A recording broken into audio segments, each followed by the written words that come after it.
ফার্স্টে আমি যদি বলতে চাই পরিবেশ বান্ধব প্যাডেল রিক্সাটা খুবই সাশ্রয়ী এবং এখান থেকে আমি নিরাপদে আমি এই বাহনটা আমার কাছে ভালো লাগে, কারণ এটা ফাস্টলি চলে না এবং এটা ব্রেকটা আপনার কন্ট্রোলনেস। বাট অটো রিক্সাটা পরিবেশ বান্ধব নয়, কারণ এখানে অনেক রকমের ইলিগেলভাবে ইলেকট্রিসিটি বাংলাদেশ থেকে ধ্বংস হচ্ছে এবং বর্তমানে ইলেকট্রিসিটির ব্যাঘাতের কারণে আমাদের ইলেকট্রিসিটির দাম অনেক বৃদ্ধি পাচ্ছে।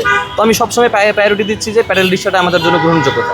আর আমি বলবো যে ইলেকট্রিক রিক্সার যে পরিমাণে অ্যাক্সিডেন্ট যেভাবে হচ্ছে, প্যাডেল রিক্সা ব্রেক করলেও দেখা যায় অ্যাক্সিডেন্ট কম বেশি সবই হয়, কিন্তু ইলেকট্রিসিটি ওইটা এত দ্রুত যাচ্ছে, ওইটা আসলে কাইন্ড অফ আমরা তো দেখতেছি যে বর্তমান রাস্তায় কী পরিমাণ অ্যাক্সিডেন্ট হচ্ছে, কীভাবে চলতেছে, সবাই যে লিগালি ইউজ করতেছে সেটাও না। তো আমি মনে করি যে পায়ের রিক্সাটাই আসলে আমাদের দরকার। এটা মনে করেন প্রায় আমি 13 থেকে 14 বছর ধরে চালাচ্ছি, কিন্তু পরিশ্রম এটাই ভাই, মনে করেন আমাদের কষ্ট অনেক লাগে আর কি, কামাই যেটা হয় আর কি চলার জন্য হয় আর কি, ফ্যামিলি খরচ, তাছাড়া কিছু করা যায় না। আর সারাদিন যদি গাড়িটা চালাই তা 270 টাকা ওদেরকে দোয়ান লাগে, আর মেচে খাওয়ালে 190 টাকা মেচে দোয়ান লাগে। সারাদিন যদি সর্বোচ্চ যদি গাড়িটা চালাই তেমন 800 থেকে 900 টাকা টিকতে পারে খুব জোর, কোনো সময় আবার 600 টাকা থাকতে পারে, এটাই কামাই।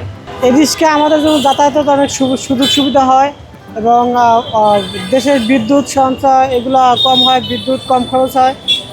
এখন ঢাকা শহরে বর্তমানে অটো রিক্সার কারণে বিদ্যুৎ সাশ্রয় হচ্ছে না, বিদ্যুৎ অনেক ক্ষতি হচ্ছে, বাংলাদেশের জনগণের জন্য অনেক বিভ্রান্তির সৃষ্টি হচ্ছে। আর যাতায়াতের জন্য এই রিক্সা অনেক ভালো, প্যাডেল চালিত রিক্সা।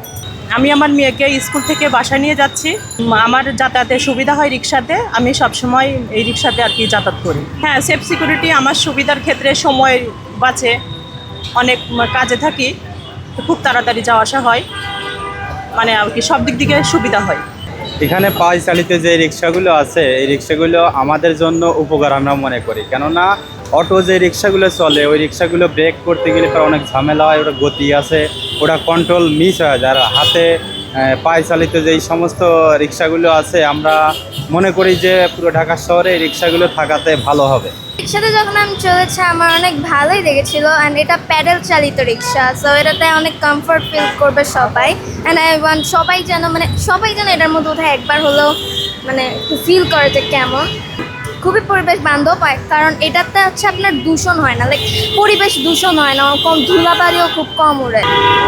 এই রিক্সাগুলো, এই যাচ্ছে রিক্সাগুলো একটু দেখান যদি, এই যে মহাখালী ডিএসএসে যে রিক্সাগুলি যাচ্ছে এই রিক্সাগুলি অত্যন্ত সুবিধাজনক, আরামদায়ক এবং দুর্ঘটনা আমার জানা মতে একবারও কোনো দুর্ঘটনায় পড়তে আমি দেখিনি। এবং এরা এতটা কন্ট্রোলে চলে যে একটা গাড়ি ওরা এসে পাস দিতে পারে এবং অন্য গাড়িকে সে সাইড দিয়েই চলার চেষ্টা করে।